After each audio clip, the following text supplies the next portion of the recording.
Hello everyone, welcome back to my channel. Friends, இன்னைக்கு வந்து பார்த்தீங்கன்னா வெந்தய குழம்பு எப்படி சமைக்கிறது அப்படின்னு இந்த வீடியோவில் பார்க்கலாம். ஃபர்ஸ்ட் அதுக்கு தேவையான இன்க்ரீடியன்ஸ்லாம் நம்ம எடுத்து வச்சுக்கலாம். வெந்தய குழம்புக்கு ரொம்ப இம்பார்ட்டண்டான மெயின் இன்க்ரீடியன்ட் வெந்தயம். அது வந்து ஒரு 2 ஸ்பூன் எடுத்து வச்சுக்கோங்க.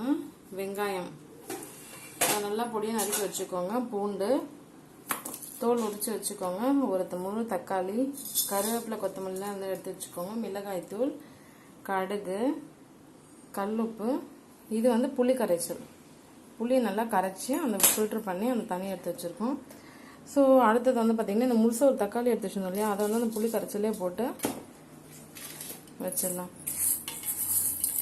இந்த கல்லுப்பு எடுத்து வச்சுருந்தோம் இல்லையா, அதுவும் அந்த புளி கரைச்சல்லையே போட்டுக்கலாம். ஸோ இந்த வீடியோ ஃபர்ஸ்ட் டைம் நீங்கள் பார்க்குறீங்க, இந்த சேனலில் ஃபர்ஸ்ட் டைம் பார்க்குறீங்கன்னா உடனே சப்ஸ்கிரைப் பண்ணிக்கோங்க. இது வந்து பார்த்தீங்கன்னா மிளகாய் தூளும் போட்டுக்கோங்க. ஸோ இது வெந்தய குழம்பு, அதனால் வந்து மிளகாய் தூள்லாம் போட்டுக்கலாம். இங்கே பாருங்கள், இந்த தக்காளி இருந்துச்சு இல்லையா, அதை நல்லா அந்த புளி கரைச்சல்லையே நல்லா கரைச்சி விட்டுடலாம். நல்லா பிசைஞ்சு கரைச்சி வச்சுக்கணும். இது ரொம்ப ஈஸியான மெத்தடு. ஸோ இது மாதிரி கூட நீங்கள் வந்து ரெடி பண்ணி வச்சுக்கிட்டு குழம்பு டக்குன்னு சமைச்சிடலாம். நல்லா டேஸ்டியாக இருக்கும்.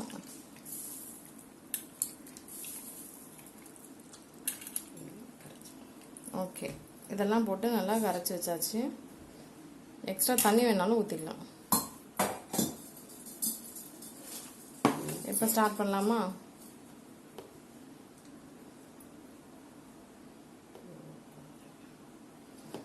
வாங்க இப்போ வந்து வெந்தய குழம்பு சமைக்கலாம். கேஸ் ஆன் பண்ணிக்கலாம்.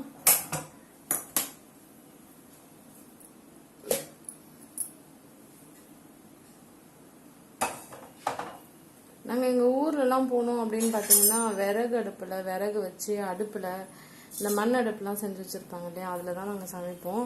பட் சிட்டியில் வந்து பார்த்தீங்கன்னா விறகு வச்சு அடுப்பில் சமைச்சு அதை குழம்பாகி அதை சாப்பிட்டு அதுக்கெல்லாம் ரொம்ப டைம் எடுத்துக்கும். அது ஆகிற கதை இல்லை. அங்கெல்லாம் ரொம்ப ஈஸியாக, அங்கே காடு மாதிரி இருக்கும் இல்லையா, நிறைய காஞ்சி போன விறகுலாம் ஈஸியாகவே கிடைக்கும்.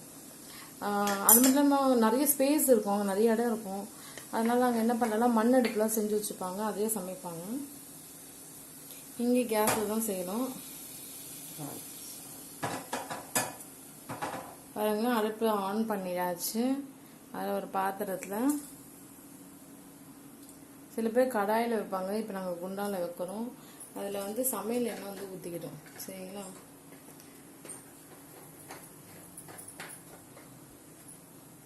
இப்போ வெந்தய குழம்புக்கு ஃபர்ஸ்ட் ஸ்டெப் என்னன்னா, பாத்திரத்தில் வந்து நல்லா காஞ்ச பாத்திரத்தில் சூடாக எண்ணெய், அந்த எண்ணெய் சூடாகணும். அதில் வந்து சூடானதுக்கு அப்புறமா இந்த கடுகு வந்து போடும். அது அப்படியே படப்படப்படன்னு வெடிக்கும்.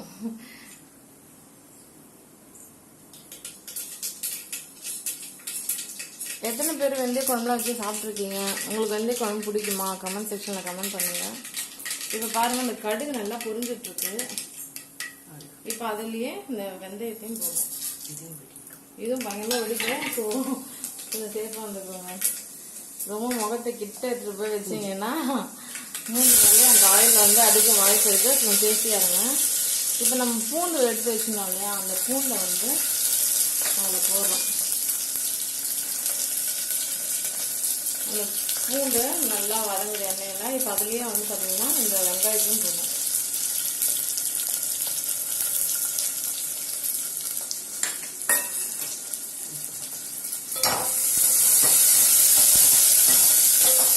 ஒரு கரண்டி வச்சு நல்லா வதக்கி வச்சுக்கோங்க. பொதுவாக இந்த கிராமத்துலலாம் வந்து பார்த்தீங்கன்னா நிறைய கடைங்கள்லாம் இருக்காது, ரொம்ப தூரத்தில் இருக்கும் ஒரு காய்கறி கடை, மளிகை கடைலாம்.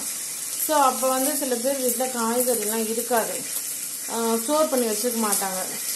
ஏன்னா நிறைய ஸ்டோர் பண்ணி வச்சாலும் காய்கறிலாம் கெட்டு போயிடும் இல்லையா. எப்போனா தேவைப்படும் போது தான் சந்தையில் போய் வாங்கிட்டு வருவாங்க. ஸோ டக்குன்னு ஒரு குழம்பு வைக்கணும் அப்படின்னா ரொம்ப சிம்பிள் இன்க்ரீடியன்ஸ் வச்சு, வீட்டில் இருக்கிற சிம்பிள் இன்க்ரீடியன்ஸ் வச்சு என்ன பண்ணலான்னா குழம்பு வைக்கலாம். அதில் வந்து ரொம்ப சிம்பிளாக குழம்பு வைக்கிறது பார்த்தீங்கன்னா வெந்தய குழம்பு. இப்போ அந்த வெங்காயம் போட்டோம் இல்லையா, அந்த வெங்காயம் டக்குன்னு வதங்கிறதுக்கு எப்போயுமே சால்ட் உப்பு 1 ஸ்பூன் போட்டுட்டு வதக்கி விட்டிங்கன்னா நல்லா டக்குன்னு பார்த்தீங்கன்னா வதங்கிடும். சரிங்களா?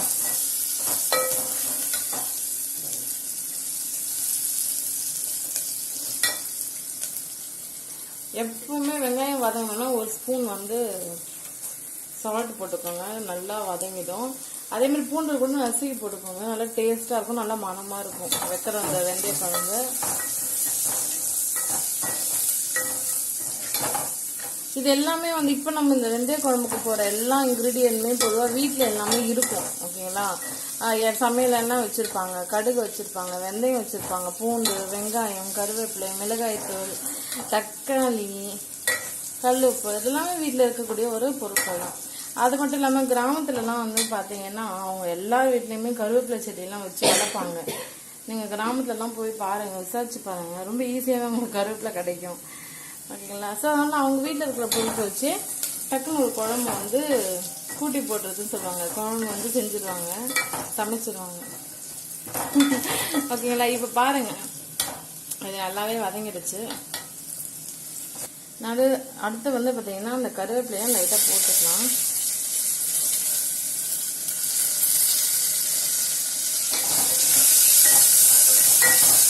அடுத்து இந்த புளி கரைச்சல் வச்சுக்கணும் இல்லையா, அது அப்படியே எடுத்து அதில் ஊற்றணும்.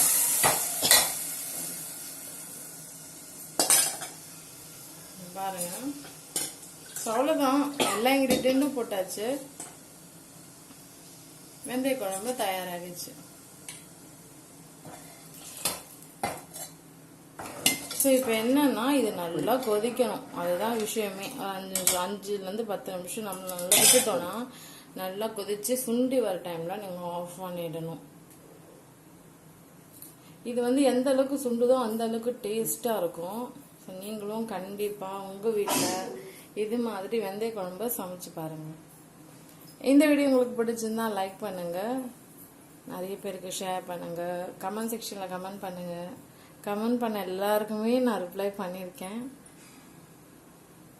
ஸோ நெக்ஸ்ட்டு வந்து உங்களுக்கு இது மாதிரி குக்கிங் வீடியோஸ்லாம் வரணும் அப்படின்னா இந்த சேனலை உடனே சப்ஸ்கிரைப் பண்ணிக்கோங்க. அப்போ தான் ஃபர்தராக நாங்கள் போகிற வீடியோஸ் உங்களுக்கு நோட்டிஃபிகேஷனாக வரும்.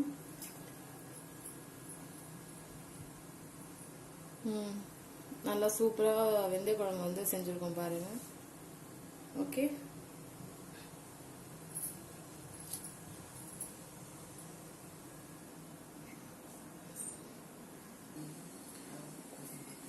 ஸோ ஃப்ரெண்ட்ஸ் இப்போ வந்து பார்த்தீங்கன்னா வெந்தய குழம்பு வந்து ஒரு 5 minutes ஆயிடுச்சு. அது எந்த அளவுக்கு கொதிக்குது பாருங்கள், நல்லா கொதிச்சிடுச்சா? ஓகே, அவ்வளோதான், வெந்தய குழம்பு தயாராகிடுச்சு. ஸோ நீங்களும் இதே மாதிரி வெந்தய குழம்பு செஞ்சு சாப்பிட்டு எப்படி இருந்துச்சுன்னு கமெண்ட் செக்ஷனில் கமெண்ட் பண்ணுங்கள். தேங்க்யூ ஸோ மச் ஃபார் வாட்சிங்.